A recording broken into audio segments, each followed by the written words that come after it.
Our world has changed, hasn't it?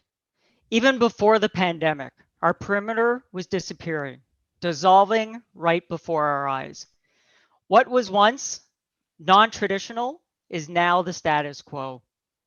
COVID-19 is just the accelerant for what was already happening.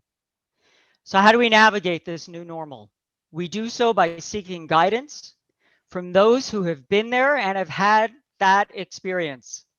Well, friends, that's what we have for you today. My name is Daniel Pinsky from CDW Canada, and I'm joined by a esteemed group of guides on this journey. So allow me to introduce them first. Let's turn over to the Director of Global Cybersecurity, Juan. Thank you, Daniel. Okay, so first of all, I'm very honored to be part of this very selected panel. Very looking forward to the conversation. My name is Juan Valbuena, Director of Global Cybersecurity for Yamana Gold. About my professional career experience, just very quickly, I have been in the field for over 20 years. Nearly 15 years of those have been mostly in consulting firms in the UK and in Canada. In the last few 5 years, I have been kind of doing the leadership role in different industries, financial services, food manufacturing, and now mining. Thank you, Danny. Thank you. Next, let's turn to Ketan, the CEO of BlokSec Technologies. Thank you. And again, really looking forward to this panel discussion today with some great peers and some leaders within the industry. I've been in this space for too long. It's been about 20 years in the identity and access management space. And I think over the years, as we do a lot of projects and stuff, we often interact things from an audit perspective, and also and I think IAM is sort of becoming a key element when it comes to the overall auditing aspect of things. So obviously, really looking forward to the conversation today and get engaged in some very interesting conversations, topics for our viewers. Thank you very much. And next, over to Farouk, who is the CISO of Orion. Hello, everybody. My name is Farook Nair. I'm the Chief Information Security Officer at Orion.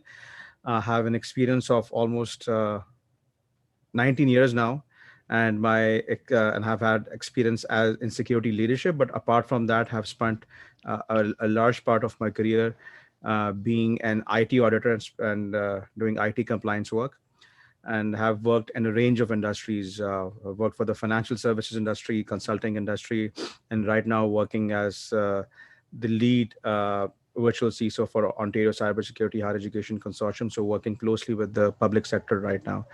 And auditing or IT auditing is a subject which is near and dear to my heart. So looking forward to the conversation today. Thank you very much. And finally, to bring up the rear, Taha, who is the Senior Director of Technology Audit at Manulife. Thank you, Daniel. It's a pleasure to be here. Looking forward to the conversation. Sorry, just checking. Can you guys hear me? Yep. Go All ahead. right, good stuff. Yep. So as Daniel said, my name is Taha Iqbal. I'm a Senior Director, Technology Audit at Manulife. I've been with the company for about 6 years. And overall, my career is about 15 years. And I've primarily been in technology audit. Yeah, I mean, cybersecurity is as close to my heart as well. It's a big part of what I do at Manulife. And again, looking forward to the conversation here. Great. Thank you, everybody, for joining us here and everybody out there in the world. So let's get after this. So first, from an auditor perspective, Taha, how has the pandemic impacted the traditional audit process? Yeah, I think one thing that I've learned from pandemic, or I should say that I've relearned, is how much there's a need for audit to be agile and nimble and be receptive to the changing risk landscape, changing environment. Obviously, it provides you a different dynamics, right? I mean, you tend to get comfortable with how you function. And one thing that I've learned is, you know, you have to adapt. And when I say adapt, that means, if you started the year obviously you would have planned for your audits based on the inherent risk within your environment. Um, Come March, the risk landscape completely changed. How many of us actually took a step back and said that, hey, I mean, most of the workforce is now remote. Um, does that present to us a different set of risk? Should we be, is DLP front and center of what we should be thinking about? Is remote administration, for instance, something that we should be thinking about? Um, how many of us really took that step back and reprioritize audits for 2021? Or are we still using that age old approach of having cyclical audits where you audit every 3 to 5 years each and every area within your technology realm? So I think the biggest lesson, even though it should not be non-traditional, it should be traditional, that you should be able to maneuver, you should be able to pivot based on the environment. But I think one takeaway that I have is be nimble. Make sure that you understand inherent risk based on the changing environment, and reprioritize your risk. One more thing that I've seen, Daniel, is um, when pandemic first struck. Initially there was a lot of pushback from management, citing reasons like, hey, we need to keep the lights on. We have different priorities. So there was a lot of pushback. Audit is never first thought for anyone in management, right? So naturally, we felt the pushback initially. Again, there were other reasons as well. There was renewed focus on delivery as well. Given that, I think that also presented an opportunity for us to rethink our strategy. Like, I mean, do we want to wait till we are back to normal? Do we need to think a new way of approaching this? And I think one way of tackling this was, if there was a renewed focus on delivery, maybe get involved in projects and programs, because that's where the company's focus is, that's where the strategic direction is. Maybe partner with management and identify risks before those are implemented in production. So it's, again, different ways of approaching this. If you sit and wait for things to get back to normal, then obviously you'd be missing out on a lot. So I'd like to tease that out a little bit. Certainly talking about things like being flexible, being able to adapt, and not only, but being able to pivot within an organization. It's certainly something that we're all not struggling with, but it's a challenge that we all face. And I'd like to get an auditee point of view. So Juan, like how did you within your organization handle those challenges? So it's very different ways, and depends exactly where the kind of the main kind of point of focus was. So first of all, from my perspective, I have users that are all remote or mostly remote. I have kind of to change very quickly from very traditional models of security, or applying cybersecurity and cybersecurity controls, to kind of on the cloud in a way. So in a way, kind of the audit process doesn't change, and I agree with that. What changes actually is kind of the environment that we have to audit, and how we start kind of looking at the controls. It might not be the same controls. It might not be the reliance on the same controls that we used to be before.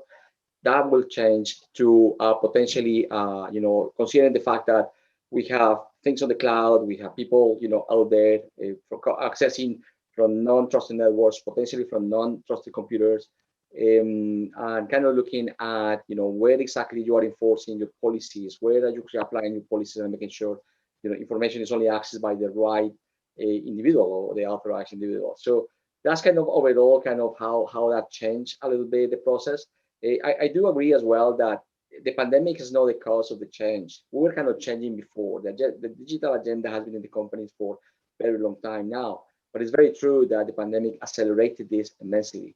And the adoption was a lot faster than the actual security models could adopt to the new way, right? So all in all, kind of the audits, the auditors, the company internal and external auditors, they kind of require that kind of update in skills, because it's a new architecture, it's a new model, right? So they need to really understand how this works. So as opposed to kind of trying to kind of audit kind of a legacy, let's call it legacy approach, legacy system, where that doesn't apply anymore. So they are asking the wrong questions if they follow that approach. They need to adopt a kind of understand exactly what the new workflows are, the new processes are, to understand exactly where the controls now need to be, and that will be different. And that's where it's very key, and I kind of facilitate a lot the discussion with us if the auditor really understands the new environment in a way. Good. So Farouk, I would like you to weigh in on this topic in terms of how have you handled this within your organization, some of the challenges that you face. Yeah, so I think a couple of things. In my opinion, since I've been on both sides of the fence as an auditor, as an auditee too, I think cybersecurity and audit and controls go hand in hand. That's what I always believe in, and I think it's about making sure that you're able to communicate that to the stakeholders and the management. I mean, given the current situation, I mean, everything has changed. I mean, we have got everybody now working remote. Everybody now relies more on digital infrastructure. There has been a significant increase in the amount we spent amount of time we spent online, and the threat landscape has changed a lot. So one of the things that I have done in terms of informing my stakeholders and management is telling them that the need for having stronger cybersecurity controls has become more significant, because I mean, like statistically, I mean, the increase in phishing attacks has gone up by 600%. We're seeing more more malware, more vulnerabilities being exploited out in the wild, and operating systems and hardware and everything coming up with backdoors and everything. So what I have done is that we have started the culture of perhaps uh, security self-assessment. So that's something that we have started, that apart from depending more on internal audit and compliance, we've started educating our team members on the importance of security self-assessment, self-audits, and making sure that the auditors are seen more as advisors than people just pointing out weaknesses in your infrastructure and all those things. So I think what we have done is develop a culture of empathy towards adopting security controls or IT controls, and making sure that the auditors are seen as somebody who are going to be helping us in this journey. Because I mean, we often use this term called cybersecurity is a journey, it's not a destination. And I think in this journey, there are various stakeholders who are going to be helping us out with that. Hmm. The other thing which what we have also learned is that the management is talking about keeping the lights on. That's what Taha spoke about too. So we also need to realize that in order to keep the lights on, we need to make sure that we have the right controls in place to make sure that we're able to sustain business. Because I mean, what we have seen is that with the recent spate of cybersecurity attacks, it has resulted in outage outages, which has resulted in organizations losing money. So I think that is something. So I think it's the way it has to be conveyed to the management that auditing the infrastructure or auditing your environment is not just like an added layer of things or an overkill. It's about making sure that you have the right controls in place. So it's like we use a slogan in the world of auditors called "Trust but verify." Yeah. And let's just say in the current situation, since the attack surface has changed or morphed, and most people say, we need to rely more on advisors, as I call them, in the world of compliance and audit. Yeah, I completely agree. I face very similar challenges in my organization. And to your point, not only have the right controls been identified and implemented, but have they been designed and are they operating effectively? And those are some of the challenges that I deal with on a daily basis. Some of the other challenges that I've noted in my organization is the impact on evidence collection and working documentation. So the methodology of how to go about conducting an audit and how to go about collecting that evidence and that working documentation has definitely been impacted due to the change that we're all going through. So Ketan, I would love for you to weigh in on that, and maybe what's the role of IAM in order to facilitate that process? Great. Yeah. So I think, I think especially with the COVID situation, I think as everybody agreed, I think I think the acceleration has gone from some workforce being remote to everybody being remote. And obviously, that has completely sort of changed the landscape as to how you look at from an audit perspective, but also what does that evidence collection look like, right? Because it's very different when I'm in an office, I'm in a controlled environment, and then if I'm even accessing any cloud resources, I'm still going through some level of a control environment. But now sort of users working from home with some users and organizations not even having the right equipment to you know monitor all those devices and what's happening. Really, I think that whole collection and evidence element just adds more stress on how do you collect those things. And really, that's where organizations need to kind of say, okay, well, my traditional perimeters no longer exist. So what is really my true perimeter from a measurement perspective? And I think that's where putting a focus on sort of the fundamentals around identity and access management sort of become a key pillar now, right? Because now it's not really that you're coming from an organization, but now I'm a user. Me as a user, I could be working from home, or I could be working from elsewhere. But then how do I ensure that I am the right person that's logging in? And how can I ensure that I have the right access for me to perform my day-to-day job, and I don't have a lot of elevated access to sort of go with it? So I think that whole method of how we collect is important. But I think prior to that, I think organizations also need to focus and say, okay, well, do we have the right measures and controls in place, including policies, to ensure that our users have the right access? And once they have the right access, now we can put those right measurements from a audit perspective and also collect the data appropriately. So we know that from a policy perspective, you have certain roles and capabilities. But now, if based on the audit stuff, if we're seeing you doing things you shouldn't be doing, then that's sort of a red flag just to sort of drive that from an audit perspective, right? So I think that whole landscape has sort of changed with sort of the current COVID situation from an acceleration perspective. But then, as we also look at, adopting cloud, and I think over the years, this whole perimeter concept is sort of really fading away, with sort of users or the identity is really becoming your perimeter from that aspect. And I'd love to get some input from Taha and Juan over here, based on sort of their interactions with, within their organization, but also things that they see from a day in, day out perspective. Yeah, why don't we just go to Taha? I was going to bring him in anyhow. You jumped in front of me. So Taha, definitely from an evidence collection and working documentation point of view, at the end of the day, you and your team have to get your job done, right? You've got to execute. So have your tools changed? Has your approach changed, the way in which you go about engaging the client? What are the differences pre and post COVID? Yeah, I think one thing that remains consistent for us is the Manulife is a global organization. We do audits across different regions, different geographies. You know, Asia being one. So, I mean, we've always used collaboration tools to share evidences. Well, one thing that I'm seeing now, which wasn't as prevalent previously, is using these cloud collaboration tools. Um, you have these collaboration tools where you collect the evidences, and then you move it to your central repository, which is your audit system of record.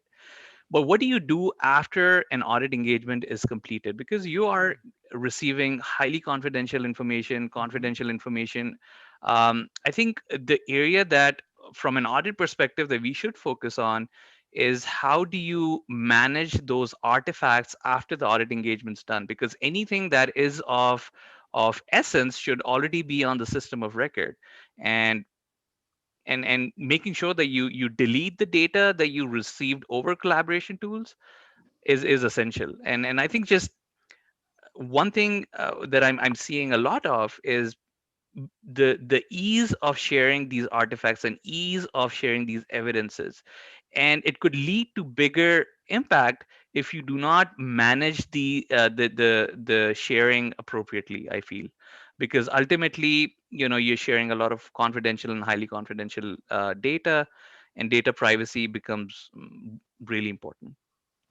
Yeah, I couldn't agree more. I mean, look, at the end of the day, regardless of where our data resides, from an organization point of view, those same basic foundational controls like IAM, like logging and monitoring, those types of controls still need to be implemented and operating effectively, right?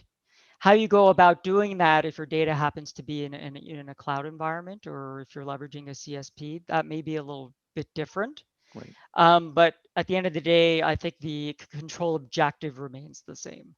So yeah, so Farouk, I would love to get your perspective on this. Yeah, I mean, I will totally agree with what Taha just spoke about. I mean, managing artifacts, especially in a post audit situation, is a challenge, and I think all the stakeholders, especially the auditors, need to take this into account. That okay, how are they going to be managing the chain of evidence? I mean, that's what the term we use, right? Chain of evidence, making sure that uh, that all those artifacts are have the same level of controls and access even after the audit engagement has come to an end. Because usually, especially and I will talk more from the perspective of internal audit, because Taha is part of the internal audit function of an organization. What happens is that when internal audit conducts an assessment and has collects those those artifacts are quite often cross-referenced by external auditors also. The external auditors rely on those artifacts on those working papers too. So I think with the right amount of controls, and I believe that the most common denominator in this whole thing is cloud. Most of the auditors are right now are dependent on cloud-based tools to collect those evidences and storing it there. So I think there needs to be the right amount of controls from that perspective, and that's where identity and access management also steps in. The other thing which I also discovered a few months ago is that there are some auditors who have explored some other creative options, like using uh, cloud VDI or VDI, just making sure that their machines are like their own desktops are Yep. accessible, and they are collecting all the evidences on their actual machines at work, and not and then of course they have the right backups and access. So I think it's about making sure that the auditors are confident that nobody who's unauthorized has access to their files and everything. And I think it comes down to that, and making sure that it's readily available. So, and I think in the world of cybersecurity, we use those three pillars, right? Confidentiality, integrity, and availability. So as long as these three controls are properly in place and implemented, be it on the cloud, be it on-prem, be it on a remote desktop, I think it should all be good. So Juan, obviously you're the director global cybersecurity of a massive organization. So how would you go about dealing with, data, whether it's on-prem or in the cloud? So, and I think it's a good challenge, it's a good question, and I think kind of Ketan referred to that as identity is the new perimeter, right? It's about really understanding where the data is and what it is supposed to be in a way, right? So, and for us to be able to have the right tools and controls, to be able to that level of access or that use of that or access to that resource is auditable in a way. One of the challenges I would like to bring back, and when Taha was talking about Manulife being this massive organization with many different tools to actually support the audit process and the kind of the integrity of that evidence collection process. Not all organizations will have the same capability. And for some organizations, and I will include Yamana in that way, um, we kind of rely a lot of kind of the personal trust in terms of how we generate the evidence and how we kind of move that evidence from what is generated to what it needs to be, and how that gets to that auditor record in a way.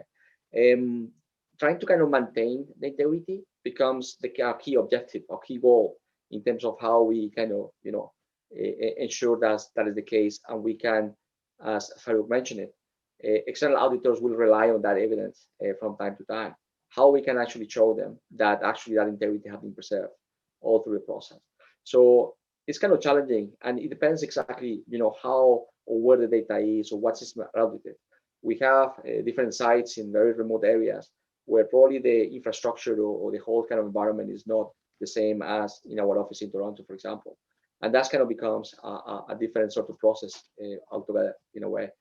We do want to rely a lot on cloud services. We find that benefit of having anyone from anywhere can actually access those services.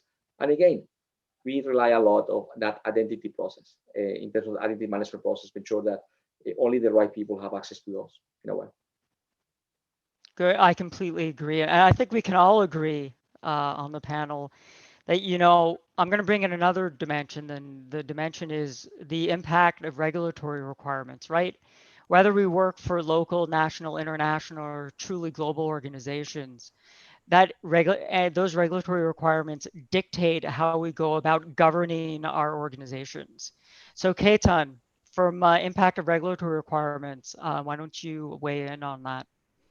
Yeah, so obviously, I think when we look at regulatory requirements in general, right? So I think depending on the industry you're in, right? So obviously there's SOX compliance, NERC compliance, HIPAA compliance, and sort of that list goes on, depending on the industry you're in. And I think a lot of that sort of is going to tie back to what do you need to audit from to ensure that you sort of get the check marks from a compliance perspective. But I think really looking at back again, putting sort of that IAM hat on top of that, right? So I think many audits are sort of driven based on sort of those regulatory requirements. And a lot of those audits still sort of go back and focus around some of the fundamental elements as to who are your users, do your users have the right access, right? And also, if you now look at specific elements, for example, from a SOX compliance perspective, it's really focusing around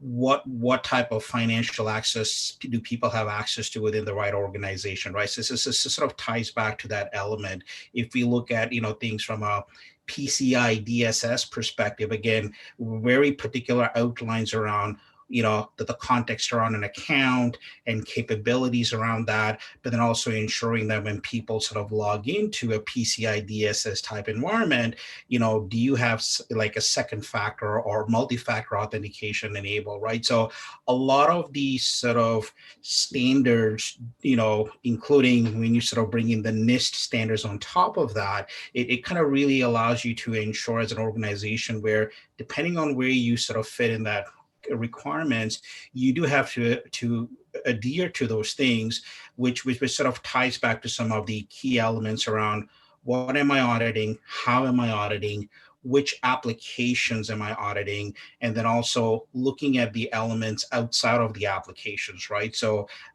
network access, cloud access, and then going beyond that when we look at sort of the unstructured data such as file shares and all those things. I think really putting on that impact of regulatory has kind of in an overall impact on what you need to as an organization adhere to those rules, and then ensuring that how do you provide that level of documentation and assurance to ensure that you are meeting some of those compliance requirements on a year-to-year basis, right? And often organizations will kind of have these yearly user access reviews, or they'll have well-defined policies and processes around how people get access when people change roles, how is access taken away. So again, all this sort of goes as part of that audit capability. So in this way, when an auditor shows up, then you kind of have all that critical information available from a system of record perspective. And I think that's why organizations need to start looking at IMS as one of the core capabilities, because I think in the past, IAM was sort of looked as a silo, but I think IAM now is sort of becoming that core from a cyber perspective. And it is one of the arm of cyber where you do need to focus around IAM, including the other things, to really ensure that you are being compliant to meet some of those regulatory requirements. That's an interesting comment. And not any auditor, but Taha, if you showed up, talk to us about the audit prep and planning process, and how do you take that regulatory requirement, that extra dimension, in account as you prep and you plan for a particular audit, and how does that influence how you execute that audit plan? Yeah, I think, I was speaking to, I think it was another panel a couple of weeks back. I think Regulatory requirements are obviously really important, but I think if you have an information security mindset and you're thinking about all the controls that you should have in place, regardless of whether there are regulations or not, your intention is to protect your environment. If that's the journey that you take, it'll always take you closer to complying with regulations, right? That's what we typically look for. I mean, obviously regulations give you a different dynamics, but again, the idea is, there are industry frameworks, there are regulations, then you have your internal policies and standards. Ultimately, all of those combined will take you to a better place, right? Yep. um, Ultimately, when we have these discussions internally or at my previous organization, when I talk to my peers as well, the idea is to take that journey of information security, of protecting your environment, understanding what threat vectors are relevant to you, what is understanding your assets, your environment, everything. If you take that journey, I think it'll take you closer to complying with anything that exists in the industry or any regional regulatory requirements as well. Yeah, no, I couldn't agree more. I know for me personally, I've always said like compliance or regulatory compliance is almost the floor. That's our base level of requirements. Information security is the sky, right? So you've got that minimum bar that you've got to meet from a organizational point of view in order to comply with some of those contractual or regulations or statutes. But beyond that, the sky's the limit. So Juan, I'd love to get your take here as such a massive organization that you work for. How do you deal with that regulatory requirements? So it's interesting because I agree in principle with Taha in terms of if we do apply the controls everywhere in the same way, we are definitely closer to compliance. Okay. However, in real life, in an organization that have so many different multiple environments, very distributed, is challenging because you may not have the resources and the level of skills to be able to maintain and control this massive control environment, right? Yeah. So having this control framework is important. Understanding how you apply that to systems that are subject to regulatory compliance is may not be exactly the same thing as you actually apply to other systems. Everything is important, and definitely you want controls in place everywhere. But how you actually apply the controls and the level of rigor that you put around that station and the kind of the validation process is going to be different, right? I'm very focused on where you actually need to build resources because unfortunately, I don't know many companies that have that unlimited resources to be able to maintain a controlled environment with the same level of rigor in all the different systems. I would say, finger in the air, probably 20-30% of the systems are part of or subject to that regulatory compliance. The other thing I wanted to kind of bring up is the fact that we have in this kind of borderless now environment, let's say, and it's very meshy in a way, very distributed. It gets more complex to actually audit and collect the evidence for the regulatory kind of requirements. And that's where probably organizations need to think about a different way of doing that. Like, for example, having a kind of a standardized flow or gateway to access those environments. So we had the technology for a very long time now, things like CASB, for example, or secure internet gateways, where we can actually focus all the traffic and enforce the policy in that single point. That kind of brings benefits and probably great user experience, but from the other perspective, make life a lot easier. Yeah. And from my perspective, makes the life a lot easier in a way that I only have to focus to enforce the policy and to monitor that kind of the enforcement of that policy in a single place. And that's probably kind of the one of the things that kind of probably changed the attitude of the priorities in some of these kind of initiatives is probably kind of trying to concentrate and consolidate and provide that kind of a standardized way of accessing applications in that way. Thank you. So Farouk, how do you see it and how do you handle that from a regulatory point of view in your organization?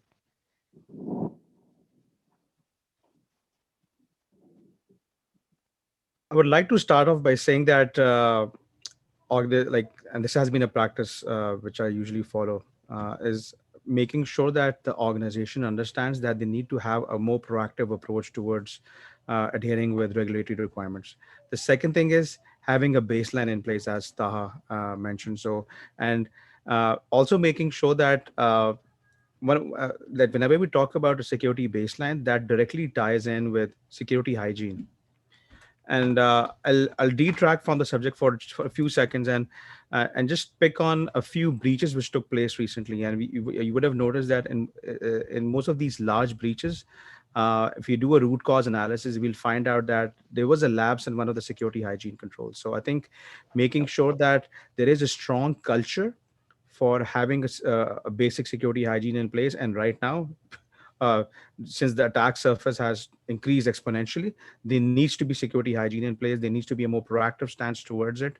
Uh, I I used to be a PCI QSA before joining Orion, and one of the things that we encouraged organizations to do from the compliance perspective and regulatory compliance perspective was that PCI DSS should not be looked at as from a compliance perspective. It should be looked at from a risk mitigation perspective or from a security best practice perspective. Because if you look at all the controls within PCI DSS, any organization which wants to develop a strong security posture should have those 12 controls in place anyways. I Yep. mean, so that's the whole thing. Having the right mindset, having a proactive approach, and making sure that people understand that these controls need to be there anyways. So I think so it's all about having that culture and having that approach about having that baseline in place.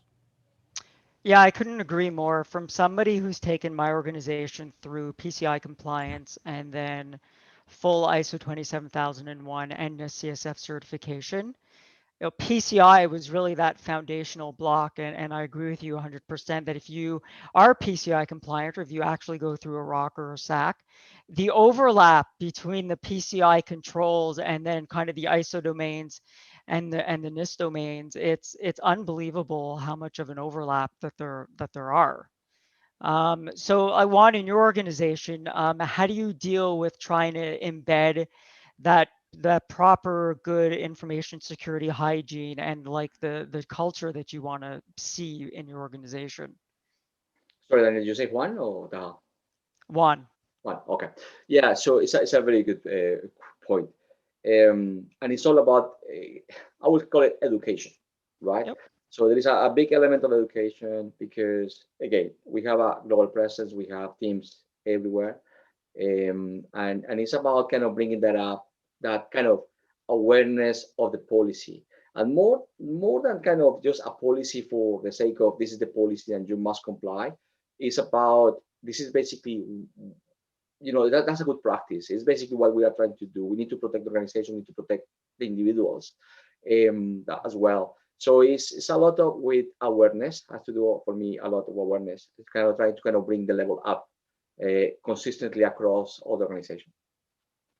So, Taha, I'd like to bring you in here. Obviously, you have a lot of experience in auditing, like you said, 15 years.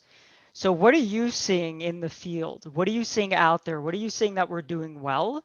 And what are you seeing that we're not doing well from security awareness and training point of view? And how we are going about embedding that proper security hygiene and culture in our organizations? Yeah. Yeah, I think it goes back to some of the points made by the panel here. I mean, if the question is how is generally industry doing in maintaining a good security posture, maintaining good security hygiene, it goes back to your foundational pieces, right? I mean, um, are you like I mean again, just foundational pieces, like do you harden your VMs and your servers before Yep. you move them into production? How do you do vulnerability management? Like, I mean, do you let these Mhm. vulnerabilities sit on your environment for a long period of time? How do you tackle sev 1 sev 2, all of those things, right? I mean, a lot of this is tackled through your own internal policies and standards. It's just making sure that you are staying on top of these policies and standards. A thing that I've noticed is in terms of having these policies and standards, generally organizations do pretty well because they have some frameworks to follow. You follow NEST, you follow ISO, a lot of industry frameworks around. it comes to execution at times, right? Yep. I mean, it comes to, are you appropriately resourced? Yep. A lot of times I see that you have the technology to support execution, but it's just that you just do not have resources sometimes. And I think somebody brought up this point as well. A lot of these breaches, and I think it was Farouk, a lot of these breaches are not because you don't have your foundational elements there. It's just that somebody misconfigured a VM. There was a vulnerability setting. That vulnerability was exploited. It's just making sure that you have foundational pieces and you're consistently executing on those pieces. Like, I mean, for instance, from audit perspective, when I go in, we always find anomalies. It's not usually that your design is ineffective. It's mostly that operationally you lag behind, right? So I think it's design. From design perspective, I've seen good practices. It's just execution. I think if you can tighten that up, it'll go a long way in ensuring a good security hygiene across the board. Yeah, and I couldn't agree more. In my career, when I did audit, I kind of always talked about kind of those two sides of the audit coin, kind of the design effectiveness piece. Do you have that governance in place? Do you have those standard operating procedures? And then do you have that operational effectiveness? Are you operating in the way in which it's documented? And those two things are extremely important. I think we can all agree that one of those foundational pieces, those one of those foundational elements is identity and access management, right? Because at the end of the day, regardless of what framework or what best practice we're following, identification, um, authorization, and access are those foundational pieces. So, Ketan, why don't you weigh in on how important IAM is, and in terms of that foundational piece in any information security program or cybersecurity program? Yeah, so I think as I kind of mentioned before, I think traditionally when we looked at perimeters in the past, we've always looked at things from a firewall perspective, network intrusion detection systems perspective. But I think now that whole concept of perimeter, it's really us humans who are sort of becoming the perimeter. Like we as identities are sort of the new perimeter, because ultimately everything sort of starts with you at the end of the day when you join that organization, right? So it's what's your role within the organization? What access do you have sort of the right access as you move within the organization? Are you carrying that baggage of access as you move from one position to a different position? And then obviously now, if I leave the organization, is all that access cleaned up, right? Yeah. So I think some of this sort of goes back to, what the whole panel has said, right? Like all of this sort of goes back to establishing the right standards, policies, and executing on these things, right? So, and I think many organizations are moving towards that. Some are doing a much better job than the other organizations, but I think what organizations need to look more and more as to, it's just, and often what we see in the audit world often is it's also a very reactive approach, right? Usually audit findings lead to organizations executing things, updating policies, and sort of buying new tools and solutions. But I think we need to move towards that preventative measures.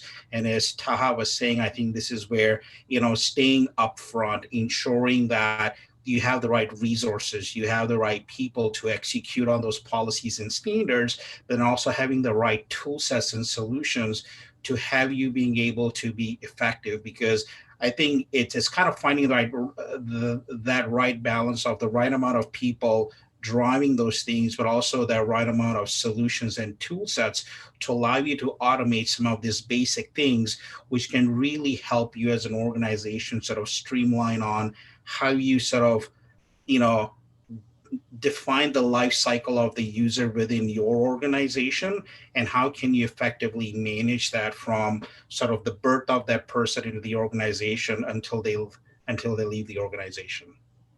Yeah, and I just want to pick on one point you mentioned about, as people move within the organization from one role to another and they maintain that level of access. What you're really referring to is what's called authorization creep, right? Yep. As I moved within the organization, Are those privileges that I no longer require in my new role, are they being deprovisioned? And Right. I think it's something that organizations have, certainly for the 15 to 20 years I've been in this industry, organizations have and continue to struggle with this. So, like Juan, what have you done in your organization to try to deal with the IAM issue or challenge or struggle? I'm still working on it. Yeah. I would say. So I agree totally with what Ketan was saying, and I do agree that identity access management is probably the main sort of capability that you as a cyber team should kind of need to push across the rest of the organization. And I believe based on my conversations, everyone wants a very good user experience. Somebody that actually joins the organization and day one they have all the access. And when they actually take on another role, they actually have the new access. Yes, they will probably cry because they lost the access that they had before, but that sort of transition is very key as well.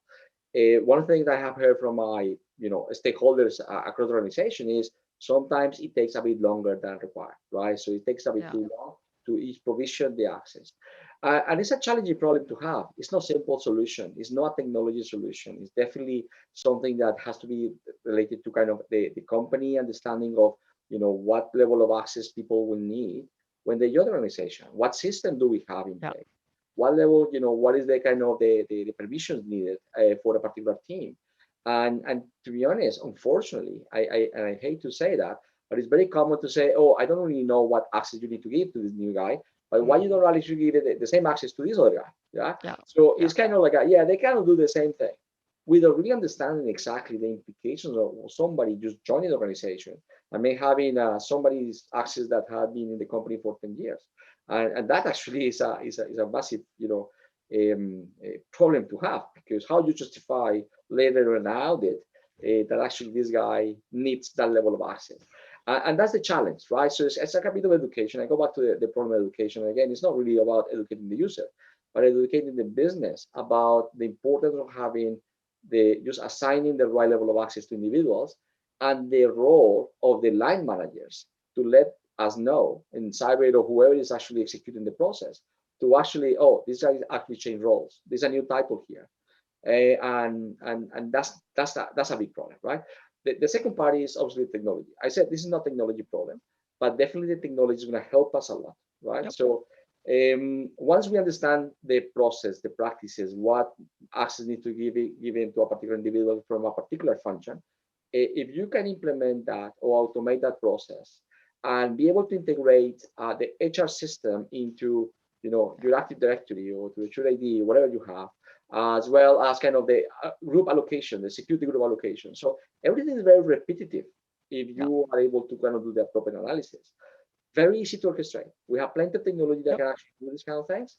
And in a way, when you get to that stage, that you have a proper orchestration platform that is able to take the identity from the HR system, be able to propagate it, and based on the particular role, based on the particular business role of the user in the organization, giving the right access to the different systems. That's ideal. And that kind of solve a lot of problems because, for example, if I need to do a recertification, I go through a recertification process as part of the audit. I go to one system, right? Yeah. And I will have all the information there. So when you talk about my organization, I am working on it. I am going through the process of educating the business, educating my peers, I would say, my team, and looking at improving the process, understand exactly what our practices should be or what our different processes should be. Again, it's a distributed company, and things may work a bit different in Chile, or Argentina, or Brazil than they actually work in Toronto. So it's a bit of a journey, I would say. Yeah, I would agree. And I was just about to say that I think the topic you brought up, which is an interesting one, it's about control maturity and the effectiveness of the control, right? So it's Right. nice that you may have provisioning and deprovisioning in place, but how mature is that control? Is it automated? Is it manual? Is it ad hoc, repeatable? Is it defined? Is manager measured or optimized? So yeah, it's not only about the control, but how mature is that control in that environment? Yeah, you are. So I mean, Taha, like what are you seeing in the client in the audits that you're running? So this is in relation to just execution. Yep. Yeah. Yeah, I mean, I think we talked about it again. There's a lot of I mean, when you have controls that are well established, that have been around for a long time, you obviously see that they have matured over time, right? I mean, execution against those controls is pretty consistent. You don't find as many risks associated with those controls. But then there are controls that obviously, there's continuous refinement of your standards, continuous, new risks that uh, based on the technologies have been implemented based on the new processes. Again, the maturity takes time, right? I mean, DLP, Yep. for instance, controls, even though you have good technologies to support DLP processes, it takes time to mature. So I mean, it's a varying, different kind of a spectrum of maturity that you see across the board. Yeah, and I think really what we're talking about, a lot of these controls exist in the security operations space. Hmm. And how do we go about auditing the controls within our security operational environments? Farouk, I know I think we lost you. Are you back? Or are you still having connectivity issues? I'm gonna take his silence as the response. I think it's Uh, frozen. Yeah. no, that's all right. So Ketan, if I can bring you in just to get your point of view on this, just in terms of control maturity around IAM or what you're seeing in your Yeah, environment. so I think I kind of, I think as Juan and Taha outlined, I think, I think looking back at the sort of the control maturity aspect, and I think, as I mentioned earlier, there are some organizations who are a little ahead of the curve, No, you know, I'm when we kind of look at this, from other organizations' perspective. But I think as Juan mentioned, right, I think it's, yes, you need the controls in place, but I think a lot of it it's a very process driven approach, right? So if you have the right processes in place along with the controls, then you sort of have that cohesive flow of how you look at things from an identity perspective, right? So, and then obviously there's the third element, which is the technology aspect, but often technology is not going to solve that problem. You need a combination of that process controls along with the technology to really give you that good cadence of managing effective identity management within the organization. Yeah, I couldn't agree more. And moving forward, I mean, let's assume after COVID-19, not leaves us, but we figure out how to deal with it. I don't think this shift or this change that we saw in terms of how people are working, I think that's here to stay, and I don't see really that leaving. So, Juan, if I can bring you back in, like, what does the future hold for us? If people continue to obviously work, mostly remote, they're all over the world. There's no more perimeter at all. Like, what are we to do in order to maintain a secure environment? So it's a new norm. We have to kind of accept the fact that we are not going to go back to the Yeah. perimeter-based sort of model that we had before. Not just because of the pandemic, because also we have been kind of going through this digital transformation, let's say. I think one of the key points or key situations for me is that we need to rely a lot more on two things. One is don't trust anybody who's accessing our data. So people call Hmm. it the zero So trust zero principles. trust. We start kind of not trusting even the devices, Yeah. not trusting the users. At the same time, having controls that can actually prove what device you are being used and what is the user claim to be, what the identity is, validating that kind of process, having the kind of the right kind of tools to do that. The other aspect for me that is very, very important, and I can make a lot of fuss about that within my organization, is about awareness. We need to kind of develop that cyber risk culture across the people. That's kind of key for us to make things work, because we may have the best controls in the world, the best designs, whatever it is, and kind of the control kind of proving that it's operationally, it's effective and it does what it's supposed to do. But if somebody comes with the right level of access and do something because it's tricked to do that stuff, what control is going to help them? No one, right? Because the actual guy is an administrator and he can actually change the data. he just kind of did it for the wrong reason because he believed he was actually talking to the CEO of the company. And that happens a lot. We see that a lot. So bringing that level of awareness is kind of part of the question or part of the solution, let's say, kind of moving forward. Yeah. And that's probably my perspective at the moment. Yeah. All right. Farouk, are you back with us? Yes, I am. Sorry about that. Awesome. No, it's Yeah. all right. Don't worry about it. It's a COVID thing. It's what we're dealing with. So we're talking about, what does the future hold for us? Obviously, this is the new normal. COVID aside for a moment, people are going to continue to work from home. There's pretty much no perimeter. We're a global world. How do we go about as security professionals and somebody in your role? How do you go about kind of managing this new normal? So a few things. I think there are going to be a few things which uh, are going to be carried beyond the pandemic, and I think some of those things are related more to automation. So I think we'll see more automation in audit.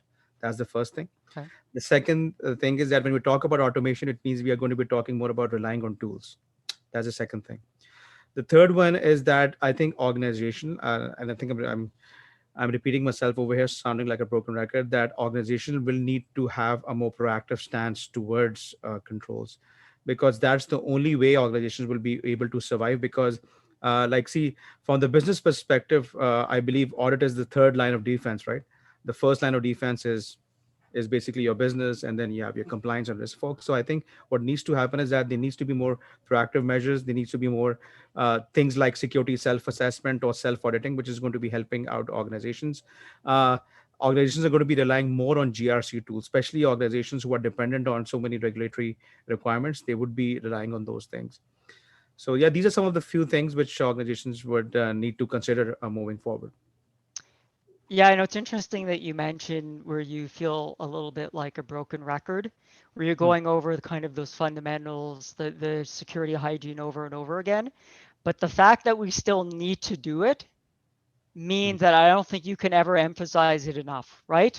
Oh yes. And like Exactly. Taha, I'd love to get your 2 cents here. I mean, I have to imagine in your long career, from some of the basic issues that you saw at the beginning of your career to are very similar to the issues that you're seeing now. Like probably not that much has changed over that span of time. Would I be You'd be, correct? yeah, you'd be surprised. Yes. Yeah, I mean, you see a lot of, yeah, I mean, when I started my career off, I saw some of the most foundational access issues, and I'm still seeing those kind of issues. I think Juan was talking about, authorization creep. We still see that. We saw that 15 years ago. So no, absolutely. Just reiterating what Farouk said. I think, yeah, I mean, this is here to stay, right? I mean, this is the new norm. There are a lot of innovations happening within audit as well, right? I mean, continuous auditing being one, relying on data analytics, moving away from population and sampling approach, and doing testing across the complete population, right? I mean, that's where data analytics come in, and then you can automate that testing. So a lot of innovation in audit as well. There's a new approach of doing audit. Instead of doing waterfall audit, you're doing agile audits, iterative delivery. As soon as issues come up, you share it with management so they can start working on remediation, right? So again, I mean, the changing environment is obviously having an impact on audit as well. We are rethinking the way that we function. And again, I mean, I think you'll see continuous innovation in this field as well. Yeah, definitely continuous auditing is a topic that I have a lot of interest in. That's probably a separate panel. I'm just curious for continuous auditing for a second. Are you seeing continuous auditing being used in, cloud service providers as well as in kind of private or public organizations? Absolutely. I think we've through again conversations with peers, seeing what I see at my own organization. This is very much in the works. Like, I mean, there are use cases of continuous auditing wherever you're able to leverage data from source systems. You're using those and you're using it to automate testing instead of doing that manual testing, it is very much in play, and it is very much something that we've started relying on. Again, I mean, you'll see, again, we were talking about maturity. You'll see maturity over a longer period of time, and you'll see improvements in this space as well. And I'm just curious, Farouk, is continuous auditing a topic that you've started to look at in your organization in any way, shape, or form? Not in the current organization, but in my past life, yes, a lot, especially from the project assurance perspective. Okay. Okay. So that's pretty much it for this discussion.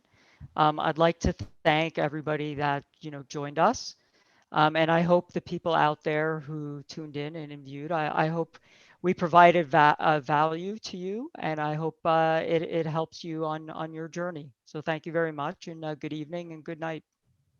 Yep. Thank you. Thanks a lot. Thank you. Have a good night. Bye. Thank you.